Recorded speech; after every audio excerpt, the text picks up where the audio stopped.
તો આ તરફ પાટણના સંખેશ્વરમાં ધોધમાર વરસાદ ખાબક્યો। સીમ વિસ્તારના પાણી લોકોના ઘરોમાં ઘૂસી ગયા। જાહેર માર્ગો પર પાણી ફરી વળતા હાલાકી। ઇન્દિરાનગરમાં કમર સુધી પાણી ભરાયેલા છે। સંખેશ્વર ગ્રામ પંચાયત દ્વારા લોકોનું સ્થળાંતર કરવામાં આવ્યું।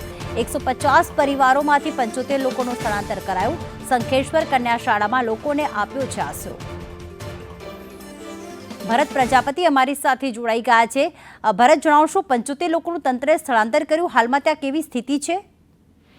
ચોક્કસથી પ્રીતિ, પાટણ જિલ્લામાં જે રીતે 2 દિવસથી અવિરત વરસાદ વરસી રહ્યો છે અને વરસાદ વરસવાની સાથે જ જે હવે નીચાણવાળા વિસ્તારો હોય છે ત્યાં આગળ લોકોના ઘરો સુધી પાણી પહોંચી ગયા છે। સંખેશ્વર તાલુકાની જો વાત કરીએ તો ત્યાં આગળ 2 દિવસથી જે રીતે અવિરત વરસાદ તેમજ ઉપરવાસની અંદર ભારે વરસાદના કારણે જે સીમ વિસ્તાર હોય છે ત્યાં આગળ નદી નાળાઓ છલકાયા છે અને આસપાસના તળાવો પણ અત્યારે ઓવરફ્લો થવાની આ રહે છે અને એ જ રીતની પરિસ્થિતિ અત્યારે ઇન્દિરાનગરની આસપાસની વિસ્તારની જોવા મળી રહી છે કે ઇન્દિરાનગર આસપાસ આવેલા તળાવ તેમજ જે સીમ વિસ્તારના પાણી છે તે ઇન્દિરાનગરની અંદર ઘૂસી ગયા છે અને ઘૂંટણસમા પાણીની અંદર લોકોએ આખી રાત વિતાવવાનો વારો હતો અને હજુ સુધી પાણી ઇન્દિરાનગરમાં ભરાયેલા છે અને જ્યાં ગાડી 150 થી વધુ પરિવારો અહીંયા વસવાટ કરે છે અને ગ્રામ પંચાયત દ્વારા લગભગ કરી તેઓને કન્યા છાત્રાની અંદર આશરો આપ્યો છે અને ત્યાં ગાડી તેઓની માટે રહેવા ખાવા પીવાની સગવડ પણ ગ્રામ પંચાયત દ્વારા કરવામાં આવી છે। એટલે સૌથી મહત્વની બાબત છે કે જે ઉપરવાસમાં ભારે વરસાદ તેમજ સીમ વિસ્તારના પાણી છે તે અત્યારે ઇન્દિરાનગરમાં ફરી વળ્યા છે। આભાર ભરત, તમામ વિગતો માટે।